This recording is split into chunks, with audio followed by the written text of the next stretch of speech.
A black college professor, Carrisa Nicole Gray, is no longer teaching in-person classes at Georgia State University after she called police on two black students for arriving to class 2 minutes late. This took place at the Perimeter College at Georgia State University. Now, here's what Bria Blake, who was in the same classroom, said happened in this TikTok video. Two black students had the police called on them today at Georgia State's Perimeter campus in Newton County for being 2 minutes late to class. You heard me correctly, 2 minutes late to class, and they had the police called on them. When the professor then asked them to leave, Taylor responded and said, "We paid to be here." The professor, Carrisa Gray, then responded, "Okay," and left the room. When she returned with two armed police officers. The woman cop, whose name I do not know, proceeded to grab Taylor's things and try to forcibly remove them from the room. They then said that if they did not leave, they would be charged with trespassing. The students arrived to the classroom. The door was wide open. They were allowed to enter, walk all the way to their seats, sit down, and proceed to take out their things to take notes. The woman police officer proceeded to hold on to Taylor's things until Taylor agreed to leave. She then went down to the advisement center to figure out who it was that she could talk to file a report. She was directed to go to the department head of Professor Mason, then told Taylor that her only two options were to either stay in an environment that she didn't feel safe in or take an F. When we went across the street to the other building to file a complaint with the student life department, we were then informed that this was not the first time that the police had been called on a student for something irrational. Taylor also disclosed that she felt as though this action taken by Professor Carrisa Gray was in retaliation to an earlier event that happened earlier on in the semester. Time and time again, we've seen the police being weaponized against black people. Calling the police on two students for being 2 minutes late to class is extremely unreasonable and dangerous. Both of the students, a woman and a man, started crying because they were so terrified of what could happen to them. Please share this video. I'm trying to spread this story so that people can know what's going on. Stuff like this cannot keep happening to black youth in America. Stop weaponizing the police against black people. Now, according to the school's code of conduct, instructors have the authority to remove students from class and or call security in cases that can be perceived as disruptive behavior. Georgia State University officials are investigating what happened here. This is beyond strange, Teresa. Like, it is. 2 minutes late? 2 minutes late? The students had every right to be in that classroom. It didn't matter if they was 2 minutes late or 5 minutes late. It just seemed like the professor was just unprepared for the lesson. So anytime, and I went to college, and I wish a professor would have said, if you're late, do not come to class. I'd probably say, please reimburse me my tuition for this course. Because, and I think the young lady was right in her TikTok video. I'm so glad that we're utilizing social media in this way, because if this video didn't go viral, right, there probably wouldn't have been any consequences for this professor. I think it was countless times this was happening in the student union, according to the video. And, it just doesn't seem like, this professor in particular is willing to get any consequences for her actions. But it seems like she's being very petty. This was a very dangerous act that can happen from any college or professors, especially during the times we are in right now. I just don't understand, Mustafa, why the professor's being a hard ass for 2 minutes late. I mean, look, it's college. You come in 2 minutes late. And look, I get it if you say, like, perfect example, when I spoke, a few years ago, I was asked to address some students at Howard University. I think I was in town for Congressional Black Caucus Foundation. This is before I moved to D.C. And what I did was I gave the students a current event quiz at the outset after I was introduced. And I said whoever scored the highest could actually get a paid opportunity to help us with the assignment. And so several students came in late. And when they came in, they were like, "Oh, man, I wish I knew." I said, "Well, that's why you come on time." Then I said, "But you go late, so you missed out." Now, guess what? That is the point of coming on time. But if you're having a class, who gives a damn if they're coming in 2 minutes? It's 2 minutes late. Really? Yeah, I mean, I was late in college, and everybody else was late, from time to time. I didn't hear anything about her having a conversation with them about what may have been going on, and that wasn't even needed, to be quite honest. She escalated a situation and took it to a place that was extremely dangerous. We know how we're often seen by law enforcement, whether they're Capitol Police or others. So she should have had the sense to not even engage in that way, and she should have just did her job. Your job is to share information. You are dealing with adults. They get to make the decisions that they want. If they want to come to class 5 minutes late, 10 minutes late, don't show up at all, it'll be reflected in their grades. So for this type of action to have taken place, they're not yet ready to actually teach at the college level. DeMario, I had a flashback because when I was at Texas A&M, it was an English class, and the class was every Tuesday and Thursday. Okay, it was every Tuesday and Thursday, and so the thing that was a trip to me was I worked at the newspaper. I used to come in class late. And professor pulled me, we had a test, and he pulled me aside. He said, I want to speak to you for class. And I was like, all right, fine. So he said, I got a problem. I was like, what's the problem? He said, you coming to my class late. You're not doing well on your test. And he went through this whole deal. And I was like, you done? And he was like, yeah. I said, man, I'll be honest with you. I said, I don't care about this class. I said, let me explain something to you. I said, this class is irrelevant to my future. I said, I've had job offers since I was a freshman. I said, I need you to understand that I work at the newspaper in town, the Bryan College Station Eagle. I said, now, if I got a choice between reading your 100 pages or staying late, working at the newspaper, writing stories, I said, I ain't never getting around to your 100 papers. I said, so I just need you to understand, I don't need an A, I don't need a B, I don't need a C. I just need to pass your class. I said, I know what I'm going to do with my career. And your English class is not a priority. My priority is to learn as much as I can as a newspaper reporter right now. So when I graduate, I will be one of the best at what I do. I said, so listen, I'm going to come to your class late. I said, and that's how it's going to go. I was not, now again, some of y'all out there, because see, I know some of y'all out there listening, y'all gave a damn about magna cum laude, and your grade point average. I knew what nobody going to ask me after college what the hell I made in the class. What nobody going to ask me for no transcript. Only thing I've ever been asked is fill an application out that you graduate. That's it. And matter of fact, I haven't even been asked that question since my second job. And that was 1993. And so I understood the game. And so what this professor needs to understand, and then look, and I get it. I had some people who were like, damn, Roland, that was arrogant. No, what it was I was locked and loaded on my career, not that damn class. And you got to understand that. And so if you're the professor, if they come in late, that's on them. If they don't show up, as Mustafa said, that's on them. And if they don't pass, you know what you say? Should have came on time, should have skipped my class. Next. You don't call the damn cops. Well, I got a master's in higher ed, and I taught full-time professor at the University of Oklahoma, African American Studies.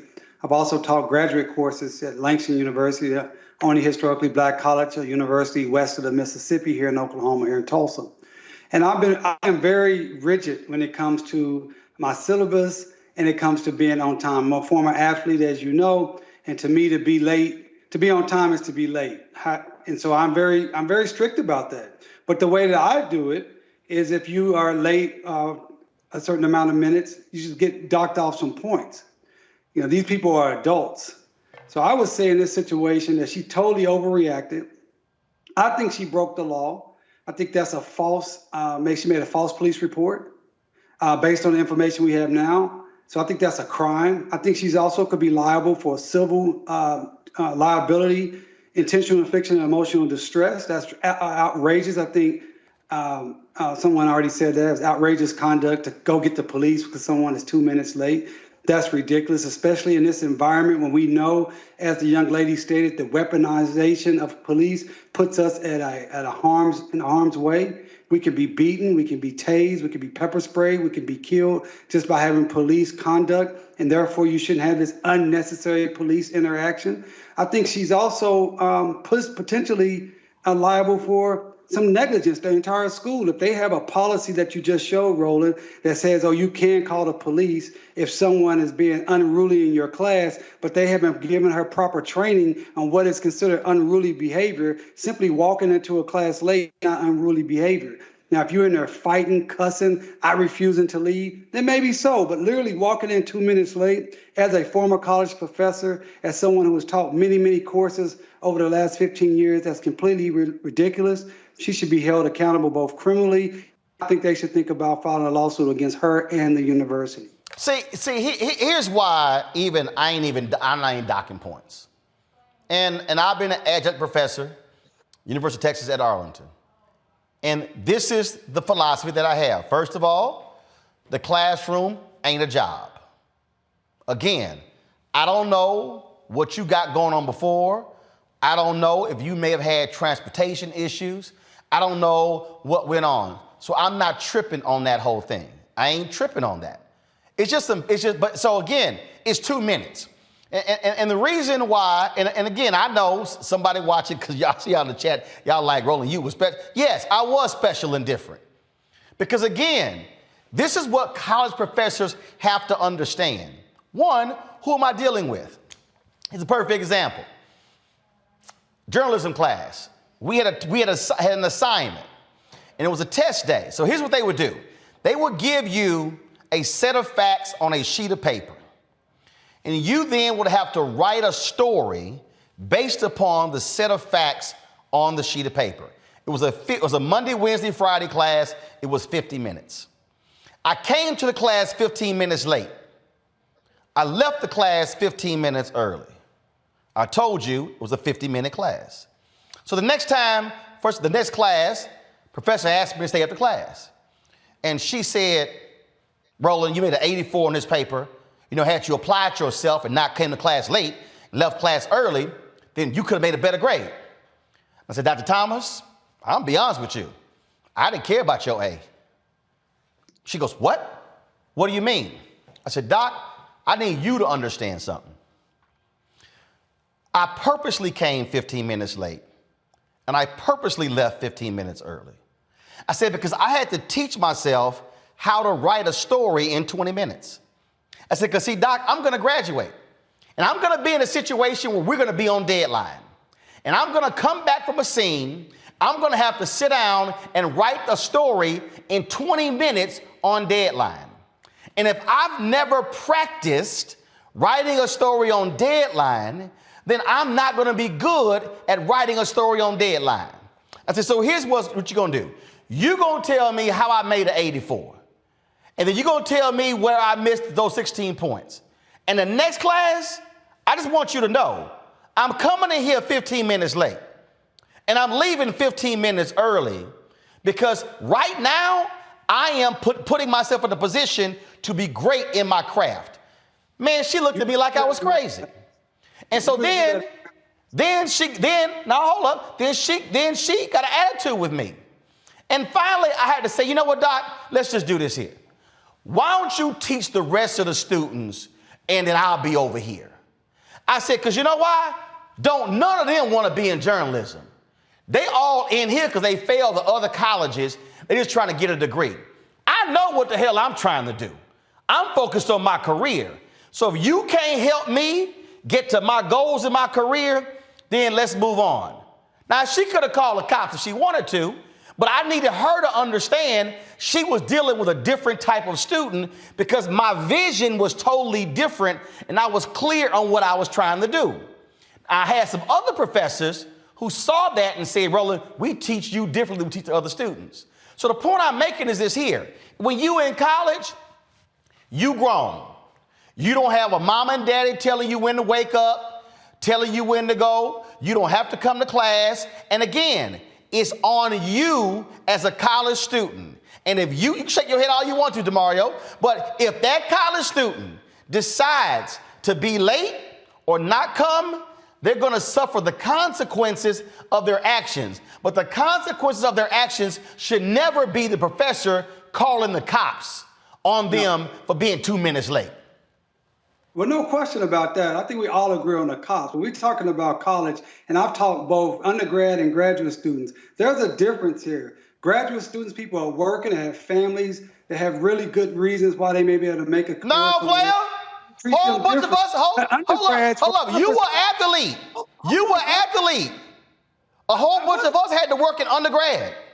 Yeah, I was an athlete, but I'm saying it's a different mentality.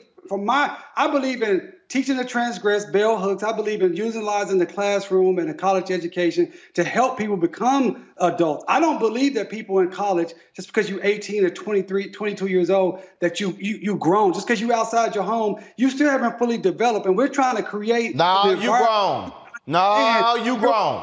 Hold up. You 18, DeMario? Nobody for you, Roland, can come to their job 15 minutes late and say, well, I already know what I need to do. Stop right there. What's the operative word?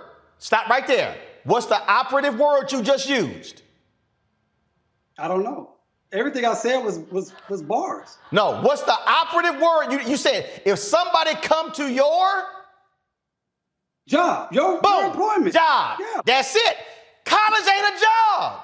In fact, DeMario, in a college classroom, you the only one with a job. You getting paid to be there.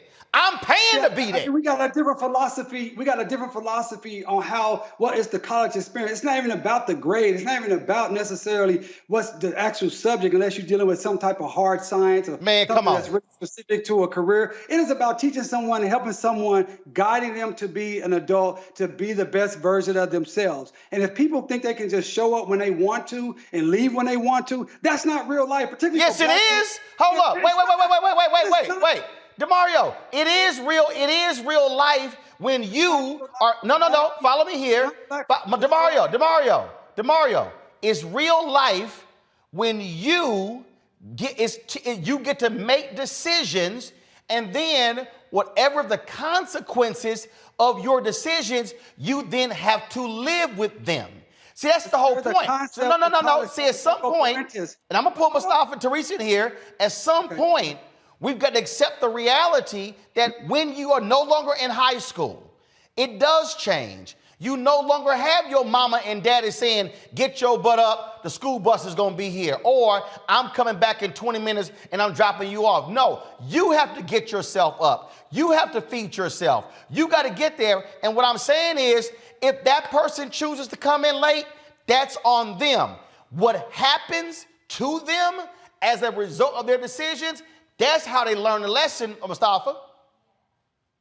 Yeah, no, I agree with you. You know, I teach at American University right now. And, you know, if the students want the sauce that I'm giving, then that's great. And if they don't, then, you know, they're paying their tuition and they are developing into the individuals that they will be.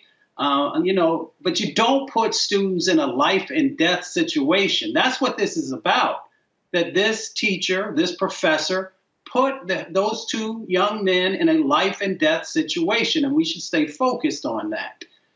Because, you know, what this individual did, maybe there are others in the state where they teach that have done some similar things that just didn't get the attention. So we should stay focused on the fact that young people are going to make decisions. You hope that they make the best decisions, but they're also dealing with the real world and real life. And we just need to be mindful of that. But again, don't put young people in life and death situations. They got enough of that when they are, you know, outside of the classroom. You know, Teresa, somebody in the chat said, Roland, how you going to be in journalism and not respect English? They said, no, it's not that I didn't respect English. What people don't understand, yes, I understand that I was a different student. I understand that I went to communications magnet high school. So essentially my 4 years in high school was like my 4 years in college. I walked onto the campus with more media knowledge than seniors had when I was at Texas A&M. But still, that's also part of my point. What I did was, I didn't work for the school newspaper. I worked for the local newspaper. I interned at the television station. I worked at the radio station. What I actually did was, I actually created my own curriculum outside of school that I knew was gonna position me for graduating. And I get all that stuff about the college experience, but this is what I always understood, Teresa. I'm here to get a sheet of paper. It's a sheet of paper. Now, people can sit and talk about all the experience and it's a sheet of paper. College is a conduit to you getting a job and building a career. I don't get all this other stuff, how people get all excited. Oh my God, you missed the experience. Yeah, that's all great and wonderful. It's about getting a job, building a career. And all I'm saying is this here. If I had professors who were so rigid, then I would not have been able to craft my college career the way I wanted to, because I knew what I need to be successful. And frankly, how they were teaching me was not the pathway for me. And that's why I did what I did. So I'm not tripping on somebody coming 2 minutes late. I'm not. Yeah, you're absolutely right. There's not a particular way to have a college experience. I know mine, because I did a dual transfer situation. I had to work full time and then I went to school twice a week, but I still earned that same white paper, that bachelor's degree that is sitting on my wall. But it was a struggle. So I think if this professor, and particularly, had an issue with students showing up to class late, then there should have been a policy inside of her syllabus that says if you come more than 20 minutes, 20 to 30 minutes to my class late, then you are subject to, be asked to leave. And I think that is also a choice of that student when they select that course. But anytime we have to subject students, and again, students come in all different ages, right? We're assuming that this is a young person that was late for class when it could be, a mother of three who's probably 45. So there is different ranges from either a younger mindset or an older adult who has who is juggling a bunch of responsibilities that is saying, listen, I need this education. I need this white paper in order to take me to the next level. So even if that person was late inside of a college institution, and if they was also late on their job, you know what happens? Consequences happen. And some of those consequences mean you're going to, on the workplace, you might get a write-up, you might, get a talking to, but ultimately you get fired. And the same thing that can happen inside of a college institution, you can either show up or fail. And then you have to take the course again and you have to spend more money. So these are the things that have to go into it. But I think the professor did not do a service to one, her job profession, and also to the students who came there to learn. The students who, each of them is likely between $15,000 and up per student. And they lost out on education and they had to deal with this traumatic experience, because it is traumatic. Some students, didn't grow up from the urban areas and again, we don't really know, or the rural areas, but now they're in this school dealing with this situation. They're dealing with something that they didn't have to deal with. So I think the university needs to step up and maybe put a little bit more emphasis on what the policy is, because that just seemed very vague and very disrespectful to the students that were there trying to learn. Now I'm gonna say this here, and I'm gonna let DeMario make his comment. I love these people who say, if you were a college professor, you wouldn't feel that way. Y'all clearly missed it when I said I was an adjunct professor. And my philosophy was very simple. You are going to suffer the repercussions of your decisions. I had some students who came to me and they skipped my class because it was rush. And it was a couple of white girls, the white sorority rush. And they were upset because How about you, Alpha? they lost points. And I said, I'm sorry, did you know we had class? He said, yeah. I said, but you chose to go to rush. Yeah? You're not gonna make an A. So she started crying. I said, why are you crying? I said, who went to rush? She said, I did. I said, did I tell you to go to rush? No. So why are you crying? I said, you made a decision, and that was your decision. Now you have to live with the consequences of the decision. Your ass not making an A. She's like, well, can you give extra credit? No. Because your ass went to Rush. Now, to your point, Mario, understand, when I run newspapers, I've told staffers, when I ran newspapers, when I ran the Chicago Defender, I said, look, I don't need to see y'all. Long as you have your story in by X amount of time, and I can reach you when I'm editing it, we fine. I ain't asking where you are, but your ass better have your work in. Now, you go off and do whatever you want to do, act the fool, you ain't got your work in, then we got problems. And they were like, wow. And I said, yes, because that's how I was when I was in newspaper. I thought it was stupid when you had to sit at your desk the whole time working in a newspaper. No, you should be out working your sources. But I told them, I don't give a damn, you go to the movies. You can go to the movies from 10 to 12. But guess what? I better see those 3 stories at 4 o'clock and not at 4 or 5.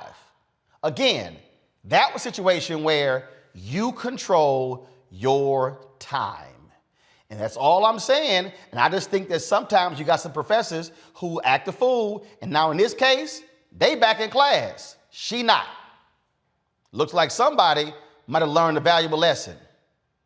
Don't be so damn rigid and call the cops and then now it's on you. Go ahead, Mario. Well, I don't think she's rigid. I think she's foolish. I think that we all can be in 100% agreement that there's no way that the police should be called on someone walking into a classroom late.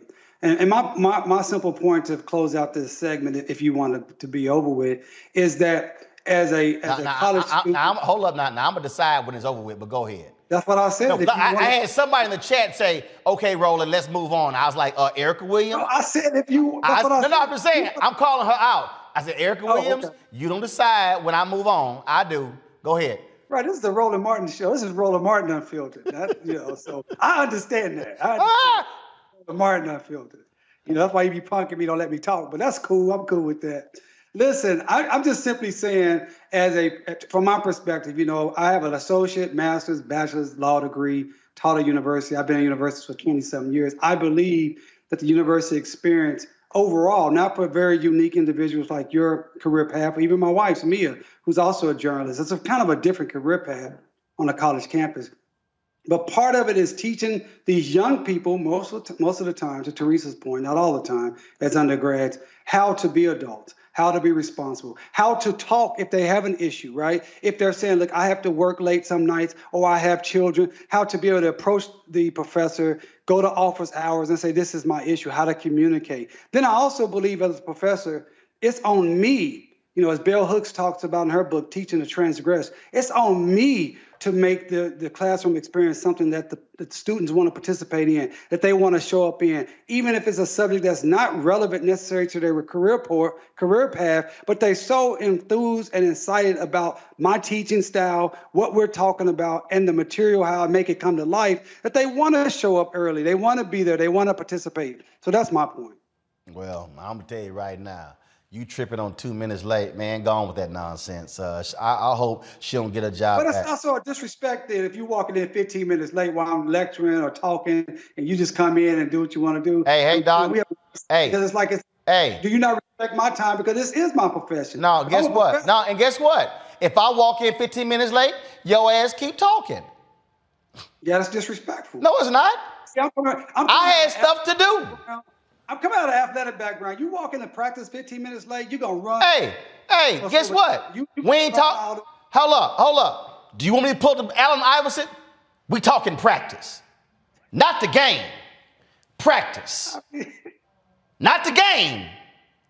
Practice. I'm with Allen Iverson. Do you know what college was? Practice. Do you know what I was preparing for? The game. So you're right. When I walked in 15 minutes late, that shit was practice. And it wasn't even a journalism class. It was a non-journalism class. So I'm telling you right now. You a one-off. Hey, guess what? Black network. You're the only brother in America has its own black network that's really black-owned, preaching, putting forth black perspective throughout the nation. So you're an exceptional. No, hold up. Before I did all that. and Mustafa. I'm talking about the regular students. Well, guess what? Before I did that, that was a reason I got promoted 3 times in the first year and a half I was in the business. That was a reason 7 months into the business, I was on the team Recover the Republican National Convention when some folks waited 10 years. That was a reason on the second job that I was sent to the Alfred P. Murrah Federal Building when it blew up in Oklahoma City. And I was, again, 2 years out of college. Do you know why all that happened? Because I walked in 15 minutes late and kept my ass at that newspaper working late that particular night. So guess what? You damn right. I walked in 15 minutes late and it paid off. That's the whole point. I had a game plan because it wasn't practice. It was the game. Got it? Folks, Black Star Network is here. Hold no punches. I'm real revolutionary right now. Support this man, Black Media. He makes sure that our stories are told. Thank you for being the voice of Black America, Roland. Stay black. I love y'all. All momentum we have now, we have to keep this going. The video looks phenomenal. See, there's a difference between Black Star Network and Black-owned media and something like CNN. You can't be Black-owned media and be scared. It's time to be smart. Bring your eyeballs home. You dig?